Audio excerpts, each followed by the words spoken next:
কি করলি তুই? আরে সুমন, তোর কাছ থেকে তো এটা আশা করি নাই। সব কটা তো আমার দেখা দেখি লেখছো, সব কটাই। আমি স্যারে আমারে বলছে, রাকিব তুমি যদি আরেকবার তাদেরকে দেখাও তোমাকে আমি সাসপেন্স করব। তারপরে জীবনের ঝুঁকি নিয়ে আমি তোদেরকে দেখাইছি যাতে আমি ফ্যাস হই আর আমার বন্ধু ফেল হবে। এটা আমি কোনোদিন মাইনা নিব না। একটা এলাকার ভিতরে তোরা কলঙ্ক লাগা দিব, এই জন্য তোদেরকে দেখাইলাম। তুই কত পাইছ? 33 টাকা পাস হইলো। হ্যাঁ, এটা কোনো 5 নাম্বার হইলো? তুই কত পাইছ? আমারে মার জুতা দিয়া, মার জুতা দিয়া আমারে মার। তুই কত পাইছ? শোনা গো, আমার খুব কষ্ট না, শুটিয়ে লাল করে দেবো বের করে।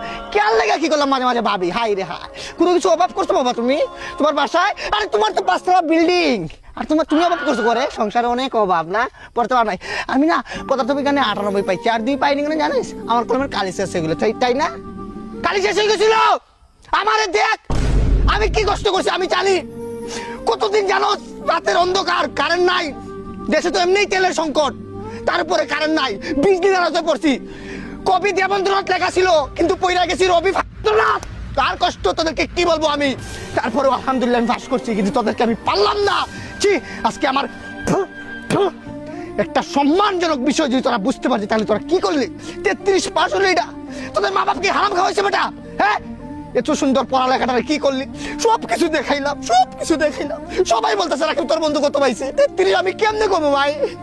আমার মার ভাই, আমার মা। আরে ভাই আপনি বাইকা পড়েন না ভাই, আপনি মনে হয় অনেক ভালো স্টুডেন্ট না? আমি লজ্জিত ভাই সবার কাছে। এই ওদের জন্য আমি পরীক্ষা ছাড়া আমার সাসপেন্ডের অভিশাপ দিচ্ছে জানেন।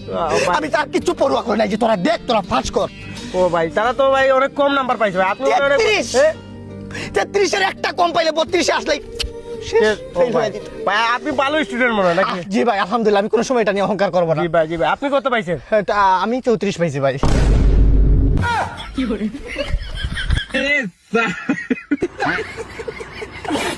কি করলি তুই?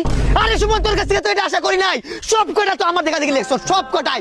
আমি স্যারে আমারে বলছে, রাকিব তুমি যদি আরেকবার তাদেরকে দেখাও তোমাকে আমি সাসপেন্স করব। তারপরে জীবনের ঝুঁকি নিয়ে আমি তোদেরকে দেখাইছি যাতে আমি ফ্যাস হই আর আমার বন্ধু ফেল হবে। এটা আমি কোনোদিন মাইনা নিব না। একটা এলাকার ভিতরে তোরা কলঙ্ক লাগা দিব, এই জন্য তোদেরকে দেখাইলাম। তুই কত পাইছ? 33 টাকা পাস হইলো। হ্যাঁ, এটা কোনো 5 নাম্বার হইলো? তুই কত পাইছ? আমারে মার জুতা দিয়া, মার জুতা দিয়া আমারে মার। তুই কত পাইছ? শোনা গো, আমার খুব কষ্ট না, শুটিয়ে লাল করে দেবো বের করে। কেন লেগে কি করলাম মাঝে মাঝে ভাবি, হাই রে হাই, কোনো কিছু অভাব করছো বাবা তুমি তোমার বাসায়? আরে তোমার তো 5তলা বিল্ডিং, আর তুমি অভাব করছো করে? সংসারে অনেক অভাব না, পড়তে পার নাই। আমি না পদার্থবিজ্ঞানে 98 পাইছি, আর 2 পাইনি কেন জানিস? আমার কলমের কালি শেষ হয়ে গেলো। তাই না? কালি শেষ হয়ে গেছিল। আমারে দেখ আমি কি কষ্ট করছি আমি জানি।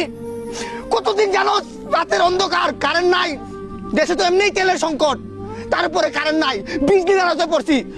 কবি দেবেন্দ্র